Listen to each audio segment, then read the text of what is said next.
Catherine Murphy, and the Deputy has 10 minutes. Thank you. Firstly, I want to thank Fianna Fáil for tabling this motion and for allocating me some of their speaking time. While Siteserv is at the centre of this controversy, it's part of a wider set of issues. I want to, in the first instance, briefly refer to an article in the Sunday Times from last Sunday. In summer 2011, it states, around the same time as the decision was made to sell Siteserv, Sierra Support Services, a Siteserv subsidiary, started preparing a bid for contracts to install water meters. Siteserv already had a contract with Bord Gas to service boilers. According to the Sierra's managing director, the company began hiring water meter specialists in mid-2011. Remember, Siteserv was a company that was hemorrhaging cash. It owed IBRC and the taxpayer $150 million, and yet here it was planning for the future involving our water metering. On July the 26, 2013, a Sierra joint venture, GMC Sierra, won 3 contracts to install water meters for Irish Water, worth $62 million each. To understand it, you have to go back to June 2011. When a sales process for Siteserv, led by Siteserv itself rather than an examiner, was commenced. IBRC really took a hands-off approach despite being owed $150 million. A sales team was assembled. This comprised of Walter Hobbs, 4 Siteserv executives and board members, Davy Corporate Finance and KPMG. Somewhere along the way, a decision was made to exclude trade buyers. 50 candidates were whittled down to 9 expressions of interest in November 2011. On the 11th of November 2011, those interested parties were contacted and asked to sign a confidentiality agreements.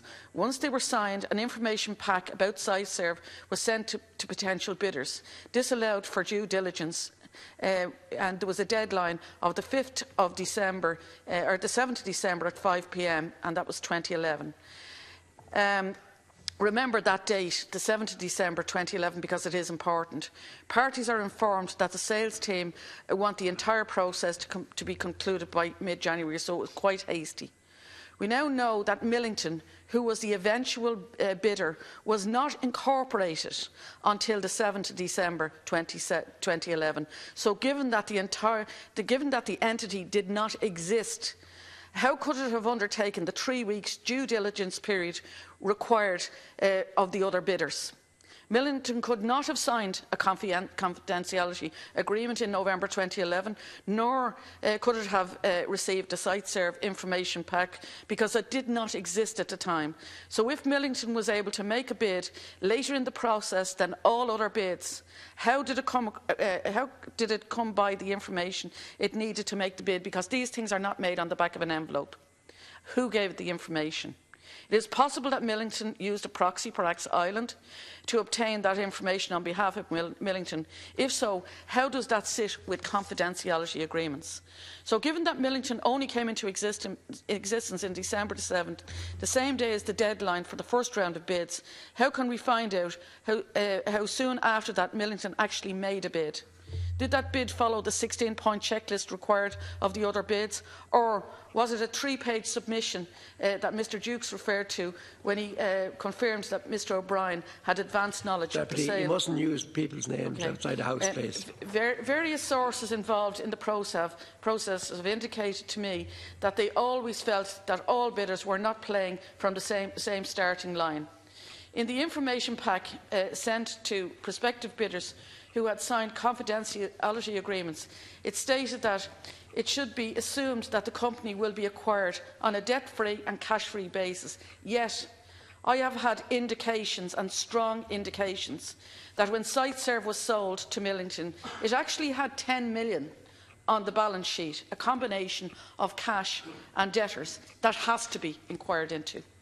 We know now that Millington paid $40 million to IBRC and $5 million went to the shareholders of Siteserv in order to get them to agree the deal. Yet others involved in the process were clearly saying they'd have paid more.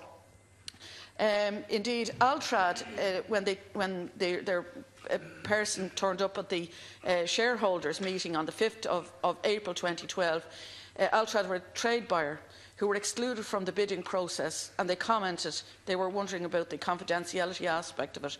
And they said, if you look at any of the acquisitions that we've made, we keep everything in total confidence. He went on to dismiss claims by Siteserv that there was only a slim chance that Altrad would stick with the higher bid. The reality is, and this is quoting him, that with the synergies we'd have with Siteserv, 60 million would have been a low bid. That was our opening bid. If they'd allowed an open fight, as we see it, where they've allowed in people with synergy, then I think we could have gone well beyond 60 million. Another point that leads to questions is the share activity. At the start of November 2011, the share price for Siteserv was 3.5 cents, yet over the course of the month, as the supposed confidential process intensifies, the purchasing of Siteserv shareholders of shares increases by 53-fold. The review the Minister has commissioned is to be undertaken by Kieran Wallace of KPMG. It cannot be considered as an independent, no matter how much you try to stretch the imagination. They led the sale. They represented personal interests of many of the key players involved in the sale, and Kieran Wallace himself actually led the liquidation of Siteserv plc. The Siteserv Special Liquidators Report was signed off by him, and he was the one that distributed the 5 million to the shareholders when it was formally signed off on. A map of almost all of the key players in Siteserv saga leads back to one place, and that's KPMG. Let me read you a list. The chairman of Siteserv during the sale is a consultant and company director with KPMG. Robert Dix, a non-executive director at Siteserv, was a partner in KPMG. You have to be able to create these links. Please don't The independent person appointed by IBRC was himself a former director of IBRC. The person who acted for Davy in the sale, who now works at the Department of Finance as shareholder management unit in the Department of Finance, was a former KPMG employee. And KPMG, Kieran Walsh and Eamon Richardson were sued by Mike Ainsley, Tom Hewson and Richard Woodhouse following the winding up of IBRC. KPMG's own global code of conduct states specifically that they must maintain independence and objectivity and avoid actual or perceived conflicts of interest. By having KPMG undertake this process, it has undermined the process right from the word go. And of course, KPMG acts for the person who owned the process as auditor in Topaz, Communication Core, Communicore, INM and Beacon. There are other elements of the Siteserv transaction that need to be explored and which the terms of the review don't cover. For example, in the Sunday Independent, they asked the CEO at the shareholders' meeting on the 15th, CEO of Siteserv, on the 5th of April 2012, whether the CEO had significant personal borrowings from IBRC.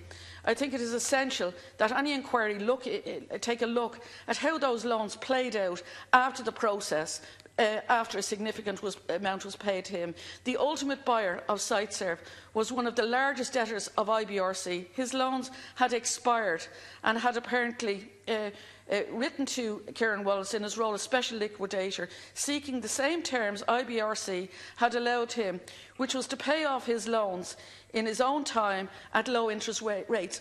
When a loan expires, you expect a penalty to be put onto it, not a discount. My understanding is that it was costing IBRC 7% for their money, significantly higher than the 1% NAMA were borrowing at. Even if Dennis O'Brien's loans were eventually paid off in full. I've asked you 3 times not to mention names. The interest rate represented a subsidy. I can't understand why this is not a factor, given that more money would have had to be borrowed to purchase the company. As I understand it, it was the state-owned AIB that put up the money for the purchase of Siteserv to Billington. And I've got to say, I find that really an astonishing part of this. this. So surely it's clear that the proposed review is not only conflicted, it is simply not, it's just not wide enough to give a true picture. And KPMG should really recuse themselves from the process, because I think it will damage their own reputation. I mean, there's a whole lot more I'd love to say, but we need an independent review. This is not an independent review, and it's essential that one is held. Thank you. Deputy Charles McConalogue, and you have 4 minutes left.